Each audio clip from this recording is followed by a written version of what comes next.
Nah, kenapa kerusakan lingkungan meningkatkan kejadian vector-borne disease? Hal ini karena kerusakan lingkungan yang terjadi pasca bencana dapat menjadi lingkungan baru bagi vektor untuk berkembang biak dengan baik. Belum lagi sanitasi yang buruk pun akan menjadi media transmisi penyakit akibat tular. Tujuan pengendalian vektor: 1.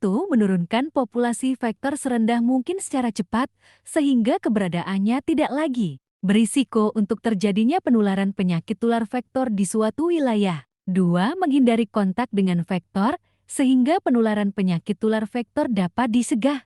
3. Meminimalkan gangguan yang disebabkan oleh binatang atau serangga pengganggu. Karena insektisida adalah racun, maka penggunaannya jenis insektisida, dosis, dan metode aplikasi harus disesuaikan dengan rekomendasi dari Dinas Kesehatan setempat.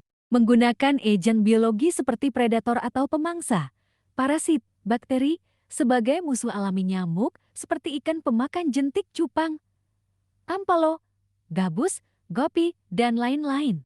3M diantaranya menguras tempat-tempat penampungan air, menutup rapat semua tempat penampungan air, mengubur sampah agar tidak menjadi sarang nyamuk dan manfaatkan kembali limbah barang bekas yang berpotensi menjadi tempat perkembangbiakan nyamuk. Pengendalian ini dilakukan menggunakan trap atau jebakan. Penggunaan trap hanya untuk tempat-tempat khusus dengan populasi tikus yang rendah dan diletakkan di tempat yang akan menarik tikus untuk keluar sarang. Caranya dilakukan dengan cara memasukkan asap belerang ke dalam sarang tikus dan dinyalakan sumbunya, maka asap belerang akan keluar dan membunuh tikus. Apabila ditemukan tempat yang sanitasinya kurang baik, maka tempat tersebut dapat menjadi sarang tikus. Sanitasi dan manipulasi habitat bertujuan menjadikan lingkungan tidak menguntungkan bagi kehidupan dan perkembangbiakan tikus. Tindakan penyehatan lingkungan dilakukan dengan cara menghilangkan tempat-tempat pembiakan lalat dan melindungi makanan terhadap kontaminasi oleh lalat.